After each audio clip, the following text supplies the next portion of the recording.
Mi nombre es Rafael Cruz, yo soy periodista, soy especializado en el fotoperiodismo y ahí hemos hecho algún trabajo sobre la cultura y la historia de este bello rincón del occidente de México, en el cual a través del ente, como bien mencionas, hemos pues identificado, ¿no? Esos detalles que nos hablan del esplendor, ¿no? En el que vivieron nuestros abuelos aquí en el Colima antiguo.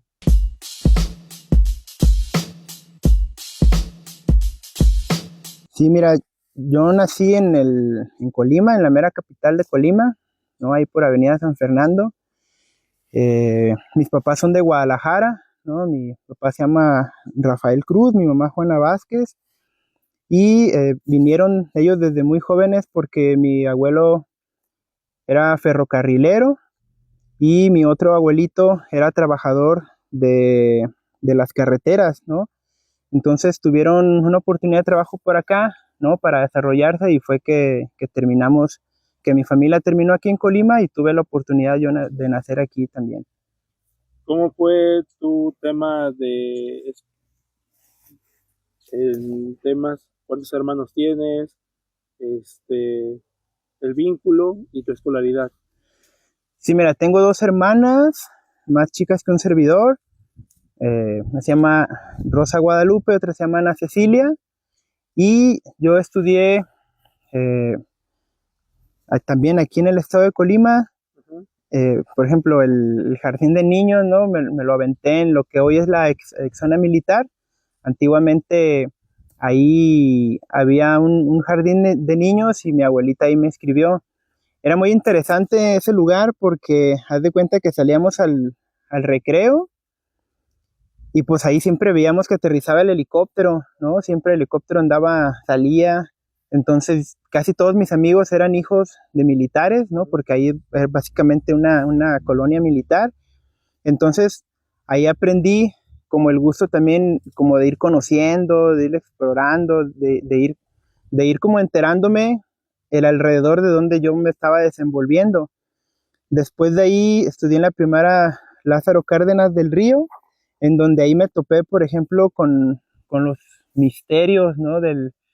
Por ejemplo, yo ahí entre los pasillos me acuerdo que los niños ahí se escuchaba decir que ahí se aparecían cosas de noche, ¿no? Que había sonidos muy extraños y además esa primaria, si recuerdan, todavía tiene un árbol muy grande allá afuera, ¿no? Ahí por 5 de mayo. Ese árbol tenía pues como un tipo de rama que parecía un brazo, que salía y decían que era el brazo del diablo, ¿no? Entonces, siempre que salía y entraba yo de la escuela, porque además estaba en la pura entrada, y además la gente la tenía llena de veladoras, imágenes de la Virgen. De hecho, todavía si pasan por ahí van a poder observar y si preguntan les van a contar esa leyenda. Entonces, eso fue despertando pues esa curiosidad en mí. Otra que cuando salí de esa misma primaria, ¿no? El primer año, yo le debo esta oportunidad a mi maestra Anita, ¿no? Porque la maestra, los que sacamos diploma, ¿no? En el primer año, el primero, segundo y tercer lugar, la maestra nos escribió a los scouts. Entonces estuve en el grupo 9 de los scouts. Primero estábamos en San José y después pasamos al Parque Hidalgo. Pero ahí en los scouts de plano, ¿no? Me enamoré de lo que son las bellezas naturales de Colima porque nos traían desde el volcán hasta la costa, en los cerros. Fue la primera vez que yo vi, no sé, en el campo, por ejemplo, pues la flora y la fauna que yo solamente veía en las películas, no en los documentales. Se me hacía muy pesado, ¿no? El tema del sol, las caminatas, entrar a las cuevas, se me hacía así algo increíble, ¿no? De mucho respeto. Sí, sí de pronto, pues te imponen esas cosas, pero también siempre tuvimos guías muy buenos, ¿no? Que nos decían cómo hacerle. Fíjate que ya cuando entramos a esos lugares recónditos, ¿no? Cuando ya se terminaban los caminos, las brechas, empezamos básicamente, pues a subir los cerros, ¿no? Bajar las barrancas, todo eso. Los guías siempre, los expertos expedicionarios, me acuerdo que siempre teníamos que hacer un ritual, ¿no? Para pedir permiso al campo, en el cual pues le pedíamos permiso a la flora y a la fauna que nos permitiera tener una buena experiencia y una buena visita, ¿no? A esos santuarios. Hay gente que menciona, de hecho, que cada piedra es un altar, ¿no? Entonces, el campo es un lugar muy sagrado y que hay que respetar.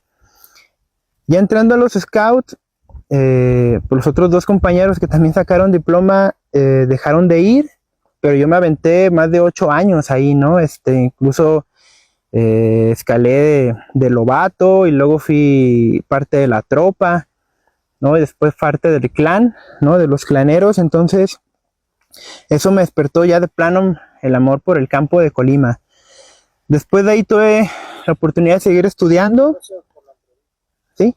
Estudié en lo que es la escuela secundaria Manuel Álvarez, en Villa de Álvarez.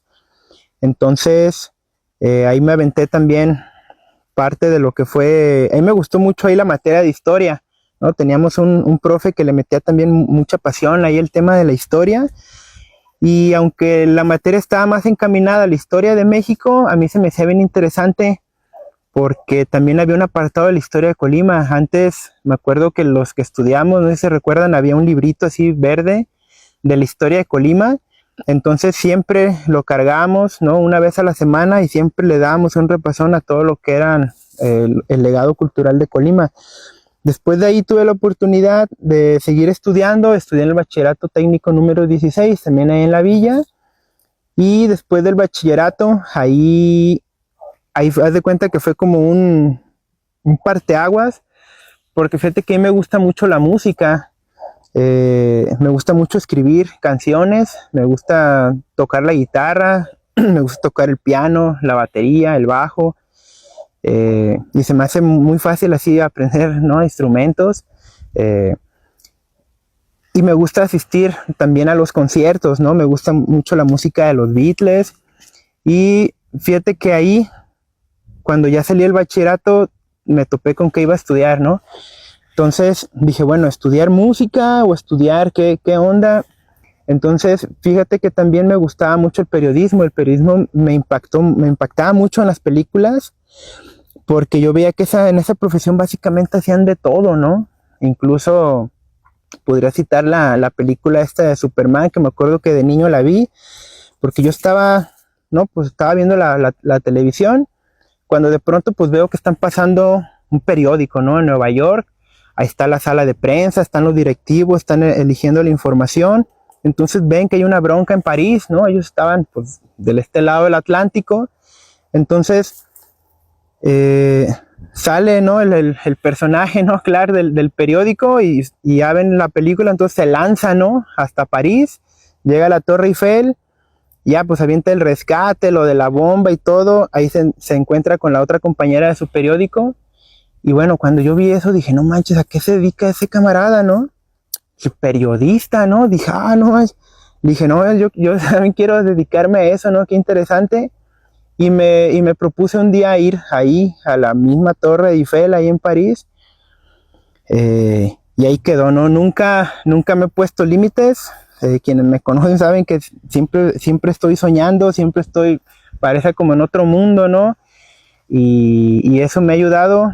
Y al principio mucha gente también me juzgaba como de loco, ¿no? De niño yo me acuerdo que me decían, no, es que ese niño está loco, ¿no? Y del principio yo me sentía mal, ¿no? Decían, no manches. De hecho me acuerdo bien, yo tenía un amigo, ¿no? Que se llamaba Arturo, y una vez que fui a buscarlo a su casa, su papá ya no lo dejó salir, ¿no? Hasta que otro compañero de ahí le dijo, ¿sabes qué? Es que el papá de Arturo ya no lo deja juntarse contigo porque dice que estás loco, ¿no?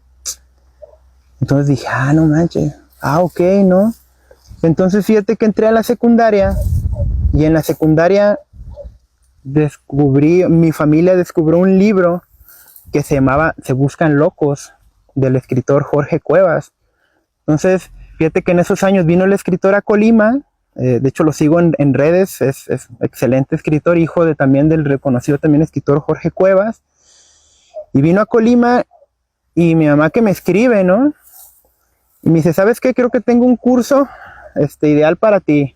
Entonces llegamos, compré el libro, y fíjate que en la portada del libro aparecía John Lennon, aparecía Gandhi, ¿no? Aparecía Leonardo da Vinci, aparecía Picasso, y muchos personajes que a mí me intrigaban, ¿no? Como Newton, ¿no? Albert Einstein. Y yo decía, no manches, y al principio es lo que decía, se buscan locos, ¿no? Decía, ¿sabes? Tú compartes algo con todas estas personas, ¿no? Ok, sí, así empezaban las líneas del libro. A todos ellos nunca los bajaron de locos, ¿no? Entonces dije, no manches, que incluso estaba Jesucristo ahí en la portada también, ¿no? Entonces, ahí te dicen, los locos son los que han transformado el mundo. Entonces nunca tengas miedo de tener tus propias ideas y además tus sueños, hacerlos realidad, porque si tú quieres, se cumplen, ¿no? Entonces, eso me abrió muchísimas puertas y encontré que la locura es una herramienta, ¿no? Y todos tenemos herramientas diferentes y todos tenemos básicamente la obligación de descubrir cuáles son nuestras herramientas. Una vez que ya entré a la licenciatura, que elegí periodismo, descubrí el fotoperiodismo y tuve la oportunidad de salir de intercambio. En este caso fuimos a la Universidad de Entre Ríos en Argentina, y ahí estando en Entre Ríos yo también observaba que muchos de los compañeros de aquel entonces iban de intercambio y era puro relajo, ¿no? Incluso era común que regresaran reprobados, que tenían que repetir materias, o habían tenido hijos allá, o sea, yo decía, no manches, o sea, ese también va a ser o sea, así voy a acabar también yo. Y cuando llegué a Argentina me di cuenta, pues que no, ¿no? De hecho creo que eso era lo más difícil. Terminé con 10, mis 3 carreras que tenía que hacer allá, que era publicidad y propaganda, arte y cultura de las masas y periodismo científico, y todavía me inscribí a otra universidad de pura fotografía, con el maestro Eduardo Segura en la Fotoescuela de Entre Ríos. Ya cuando terminé mi curso, ¿no? De mis 2 universidades, en la Fotoescuela me dieron la oportunidad de exponer como invitado de México. Cuando terminó la exposición, ¿no? Ese loco que les hablo, ¿no? Dijo, bueno, ya expuse en Argentina, ¿y por qué no nos aventamos en los 5 continentes, no? Y también me dijeron mis compas allá, me dice, che, estás bien loco, ¿no? Y 11 años después, y después de 19 países, en 2019 concluí el 5.º continente en una exposición que se llamó El mundo tal como lo veo, que lo titulé precisamente como el primer texto, el primer libro que hizo Albert Einstein, que también le puso El mundo tal como lo veo, en el que fue básicamente un estandarte del mundo de los locos, ¿no? Imagínense en esas épocas cuando Albert Einstein presentaba este tipo de cosas, pues no lo bajaban desde chavetado, ¿no? Entonces eso me motivó mucho, ¿no? Y aprendí además de los grandes cómo lo hacían para, pues, salir adelante de esos espejismos que de pronto la gente te pone como para que no avances.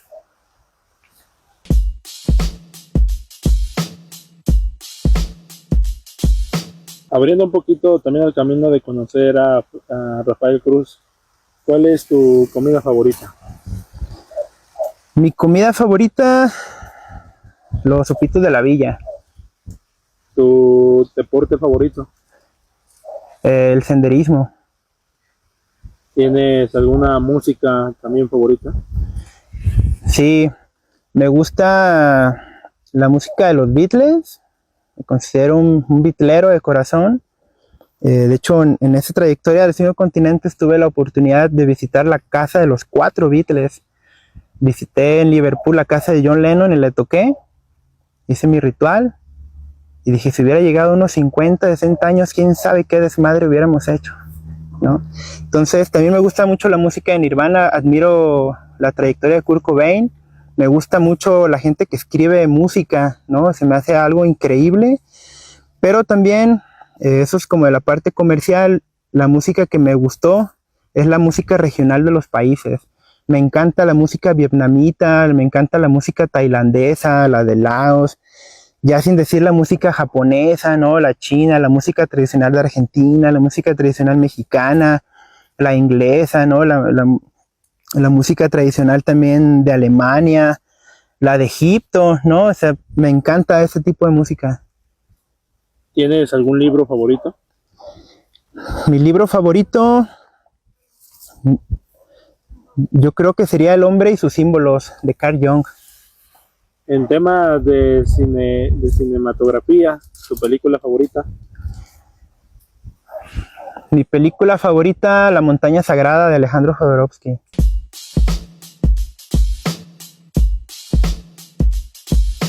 Así, sin parpadear, básicamente mis abuelos. Mi abuelo materno, Sergio Vázquez, y mi abuelo paterno, Guadalupe Cruz. Yo siempre que me llevaban ahí a su casa, yo siempre lo que veía era el periódico ahí, ¿no? Mis dos abuelos compraban los periódicos y se aventaban los noticiarios, ¿no? El de la mañana, el de mediodía, en la noche. O sea, yo cuando me la pasaba con ellos, yo veía, por ejemplo, a los periodistas, a los corresponsales en todo el mundo, cubriendo deportes, cubriendo la nota, no sé, de los países, ¿no? Y yo decía, no manches, estos compas andan en aviones, en helicópteros, en camellos, a pie, todo, en el sol, en la noche, en la lluvia. Dije, no, o sea, yo ya me había asombrado de esa profesión. Y además de que un día hablaban de economía, el otro día hablaban de cultura, el siguiente día hablaban de otra cosa, de matemáticas, de física.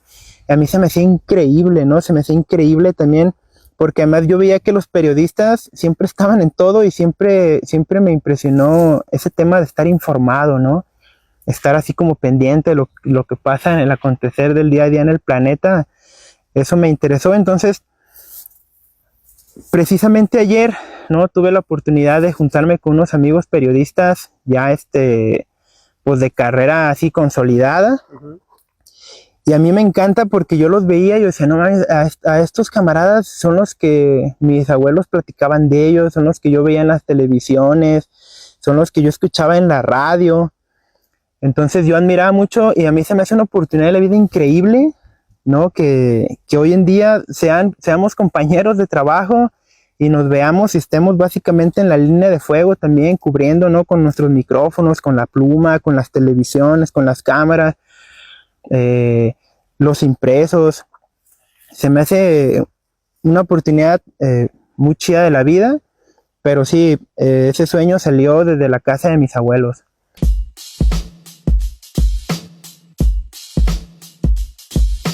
Sí, fíjate que todo eso es como una raíz o una planta que se ha ido desarrollando desde la niñez. Básicamente siempre he sido un explorador, ¿no? de mi entorno, de mí mismo, de mis ideas.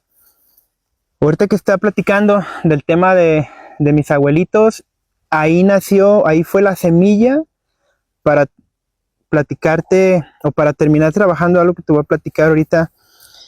Una vez mi abuelita, no, mi abuelita Rosa Corona, me llevó junto con mi tía Yola y mi tía Fabi, fuimos ahí al Jardín Libertad a ver un Día del Grito.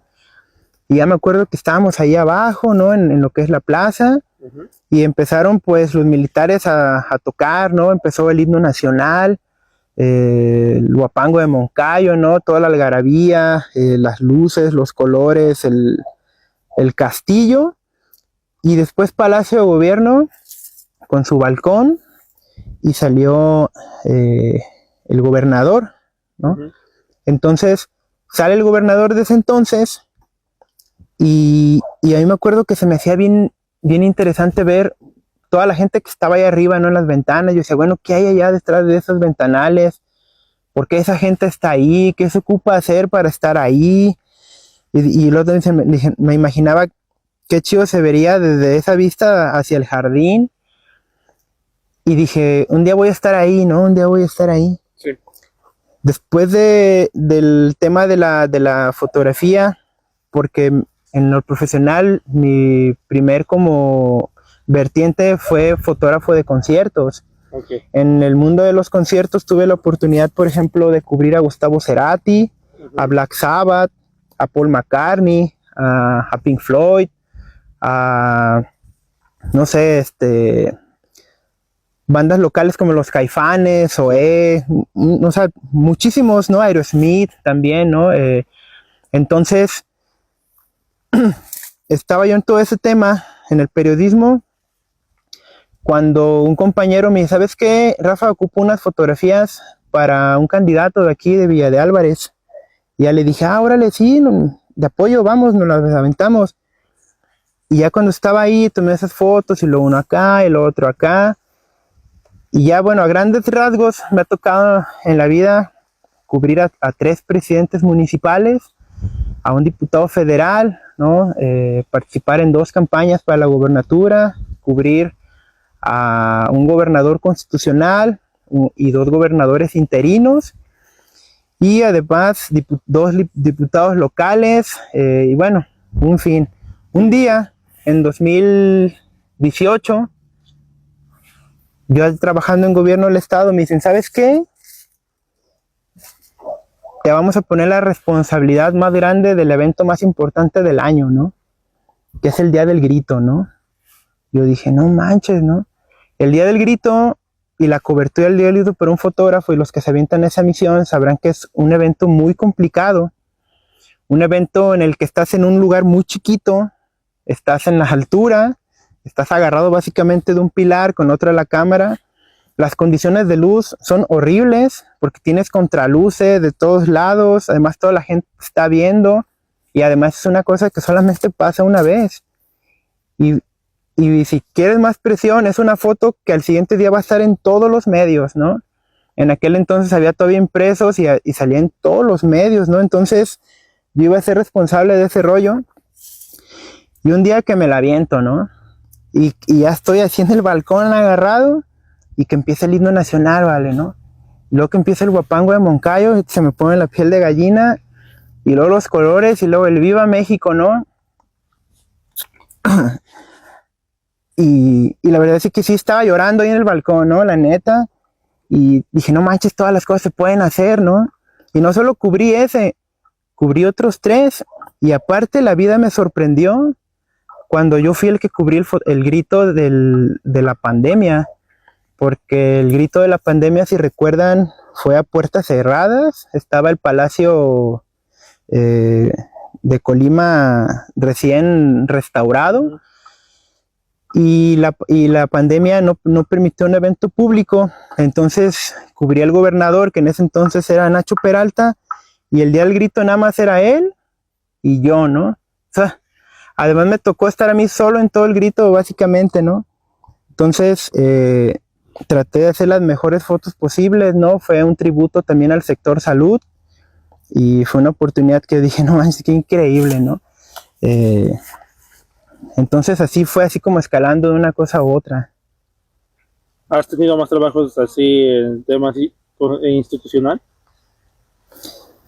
De institucional, creo que nada más. Bueno, también me ha tocado cubrir también a líderes sindicales, ¿no? Del CENTE, hacer campañas internas.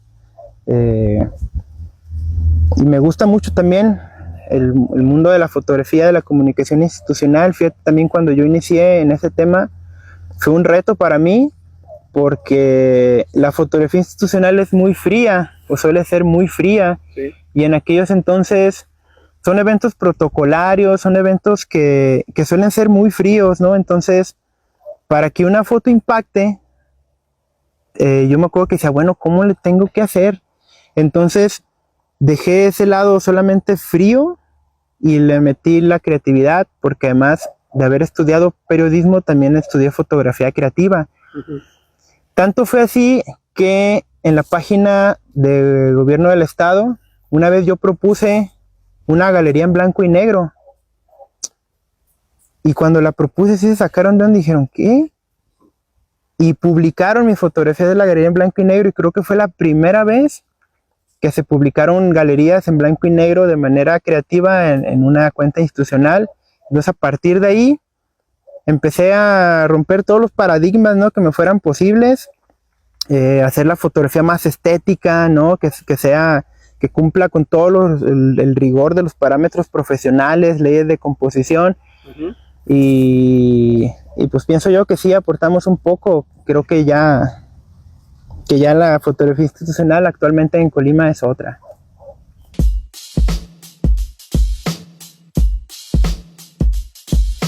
Mira, en el mundo del México mágico, ¿no? Y misterioso. Se dice que uno no descubre nada, son las cosas las que te descubren, en este caso las piedras, ¿no? Es algo que yo la verdad no tenía ni siquiera contemplado, ¿no? Desde niño sí me gustaba, pero lo había tomado como una experiencia, como hace rato te mencioné que muchas de las cosas que hoy hago nacieron cuando yo estaba chico. Mira, ¿cómo fue que inició lo de los hallazgos y los reportes en los que hemos hecho equipo con el Instituto Nacional de Antropología e Historia? Yo tenía más o menos como unos 10 años, unos 9 años. Yo vivía en la colonia Ramón Serrano, en la villa. Era básicamente la última colonia, ¿no?, que terminaba para allá. Apenas estaban haciendo Loma Bonita. Entonces unos amigos y yo dijimos, vamos a las fiestas, ¿no?, del templo. Órale, entonces fuimos a las fiestas, era en la noche, eran como las 8. Estuvimos cenando, nos subimos a unos jueguitos. Y ya nos íbamos a ir y nos arrimamos a la parte de la última donde ya empezaba el monte. Uh-huh. Entonces estábamos en eso cuando se ve una estrella fugaz, pero grande así, y no se acababa, ¿no? O sea, la vimos así y no se acababa, incluso ni siquiera se apagó, y vimos como si se hubiera caído. Pues yo en mi percepción dije, no manches, cayó adelante de aquellas parotas, ¿no? Entonces, pues ese Rafa loco dijo, vamos, ahorita vamos, ¿no? Entonces mis amigos me dijeron, no, estás bien loco, vamos a ir ahorita, está de noche, las parotas están bien lejos, ir es puro Montagal. Y dije, bueno, mañana tempranito vamos a ir a buscar esa estrella. Sobres. Entonces, de los 6 compañeros que andábamos, ninguno dio jalón más que uno. Uh-huh. Y ya, pues ahí vamos en la mañana, pasamos el monte, llegamos a unas piedrototas, ya estaban unas parotas. Y cuando cruzamos las piedras, ¿sí?, vimos unos pozos grandes, ¿no? Así unas alargados, unas cercas, así como si hubiera habido un bombardeo ahí, ¿no? Sí. Y yo le dije a mi compa, le dije, ¿sabes qué? Aquí cayó la estrella. Entonces bajamos y nos asomamos a los pozos, y los pozos estaban llenos de vestigios arqueológicos. Estaban llenas de ollas quebradas, de lanzas que hoy ya las cosas yo podría reconocer que lanzas de obsidiana, huesos, ¿no? Estaba todo así por ningún lado, estaban haciendo pues apenas ahí la colonia. Y yo dije, no manches, mira todo lo que trajo la estrella, ¿no? Sí. Entonces me acuerdo que también había unos rostros ahí tirados. Y yo decía, no manches, yo la arqueología y el tema ese yo ni en cuenta en ese entonces, ¿no? Entonces ahí creció eso, ¿no? Entonces ya años después, ya trabajando en el mundo institucional, termina ese encargo y estoy fuera completamente de ese mundo. Y fue un 8 de marzo, precisamente, que fui por mi hijo a la escuela, ahí en San Francisco Almoloyan, uh-huh, ¿no? Una escuela que está más para allá adentro. Fui por él, lo recogí. En ese entonces vivíamos ahí enfrente de San Francisco Almoloyan. Y nos sentamos abajo de un ficus, y cuando volteamos así hacia abajo, al mismo tiempo los dos vimos unos dientes, ¿no? Unas muelas y algo que parecía ser unos huesos. Y nos sorprendimos y nos quedamos así como paralizados, ¿no? Y le dije, mira, ¿estás viendo eso? Mi niño tenía como 7 años, ¿no? Y me dice, sí. Y le dije, ¿sabes qué? Creo que es un cráneo humano. Y estaba así a la vista. ¿Sí? Afortunadamente, lo que se me ocurrió fue tomar la fotografía e inmediatamente lanzarme al museo, ¿no? Cuando llegué al museo me dijeron, ¿sabes qué? Lánzate, pero a las oficinas de Lina, Colima. Entonces yo traía un iPad, me lanzo junto con mi hijo a las oficinas de Lina. Uh-huh. Me recibe muy amablemente el de seguridad, luego me pasa con otra persona, me comentan que a qué voy. Y ya me sientan en un escritorio y llega un arqueólogo y me dice, joven, ¿usted trae algo? Y me dice, a ver, y ya le enseño las fotos y se sorprende porque me dice, oye, ¿esto en dónde está? Y le dije, está ahí en el San Francisco Almoloyan. Entonces ahí, ¿no? Nació toda una historia, porque ya cuando fueron al rescate resultó que fueron los primeros vestigios arqueológicos descubiertos que no eran de la época prehispánica, los primeros en toda la historia de Colima. Entonces, A partir de ahí y al día de hoy ya llevamos un trabajo en colaboración con el INAH con aproximadamente 400 reportes de hallazgos arqueológicos que van desde la era del Paleolítico, de lo prehistórico, de lo prehispánico, de lo colonial y de lo moderno. Estás sentado con permiso de la naturaleza, como bien lo comentamos afuera de cámaras, que me expliques ese descubrimiento que tenemos aquí. Sí, mira, estamos en un sitio muy importante, el reciente sitio descubierto, sitio arqueológico Cofradía de Xochitlán, es el sitio que quedó registrado en Colima con mayor metros sobre el nivel del mar. Y estamos con la conocida abuelita sagrada de Colima. Es un petroglifo muy hermoso que fue datado por los arqueólogos del 300 antes de la era cristiana al 600 después de Cristo. Es un petroglifo que se le llama la piedra mapa de Colima y fue catalogado por científicos de la UNAM como uno de los mapas más antiguos de México.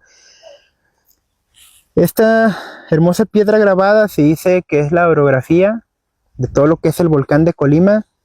Si vemos, estamos frente al cráter y todo esto son representaciones de barrancas, ríos y cerros que podemos ver que están de aquel lado. La piedra se encuentra en su sitio original. Si nos vamos un poquito más atrás, vamos a ver que está la piedra y el volcán justo en posición. Está alineada hacia el volcán.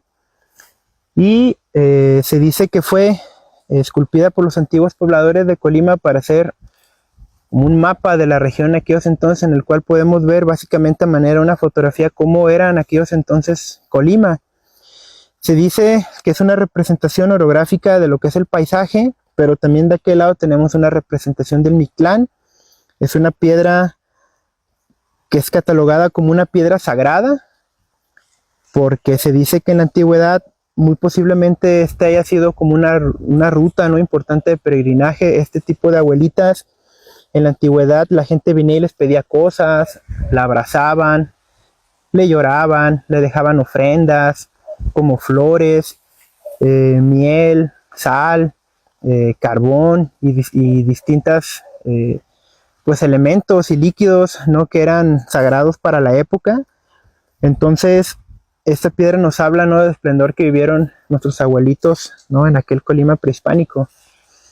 Este sitio es muy importante porque además ya fue registrado ante el INAH y la piedra quedó como patrimonio cultural de la nación y es un monumento custodiado y protegido por el INAH.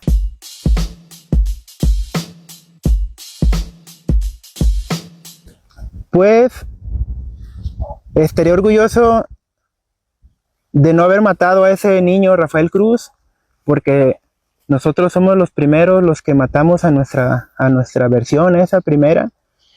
Entonces le dijera, no, compa, te esperan cosas muy interesantes ahí en el futuro. Todo esto que estás haciendo es básicamente un entrenamiento porque el futuro se va a poner muy interesante.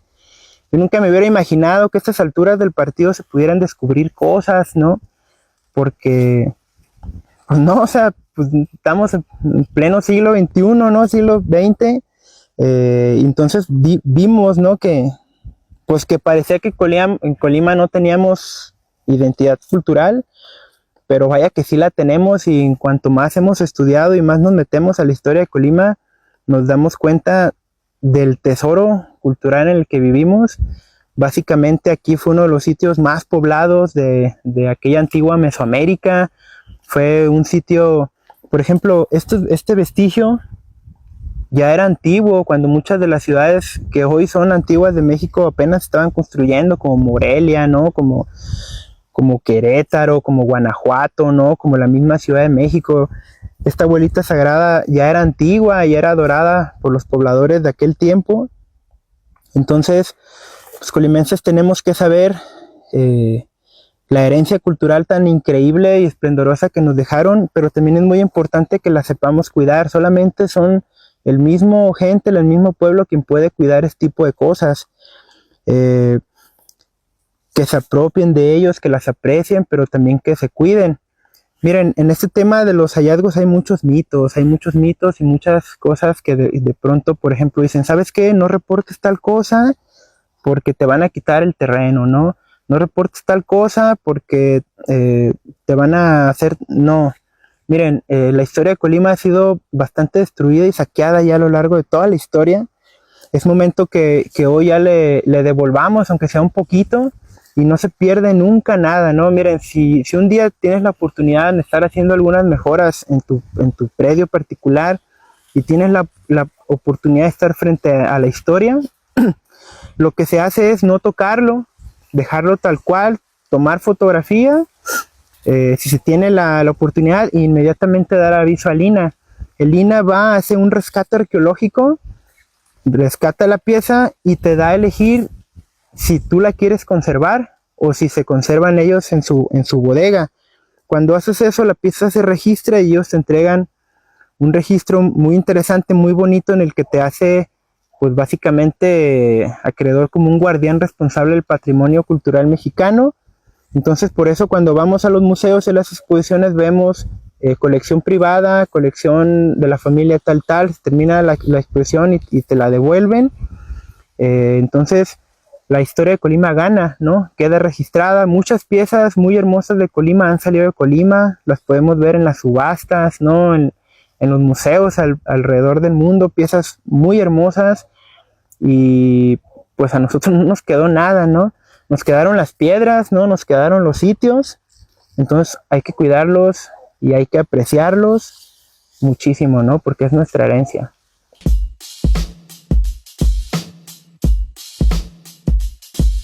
Y pues muchísimas gracias, ¿no? Por interesarse en la cultura de Colima.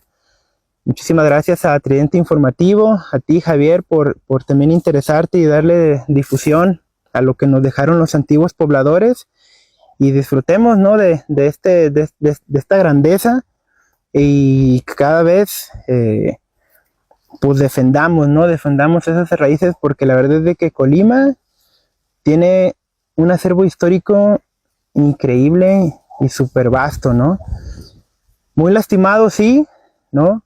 Hay que estar también apoyando, ¿no? Porque, como les digo, también es responsabilidad de la ciudadanía que nuestro patrimonio cultural se mantenga, ¿no? Hace poco vimos que extrajeron unos petroglifos, ¿no? Del Jardín de San Francisco de Almoloya. Es muy triste, ¿no? Porque por 100, 200 pesos, ¿no? Se pierde ese legado arqueológico que la verdad luego somos nosotros mismos después los que nos quejamos que no lo tenemos, ¿no? Entonces, sintámonos orgullosos de Colima, y si algo también les puedo decir, que todo lo que se les ocurra, nunca claudiquen en sus sueños, ¿va? Muchísimas gracias.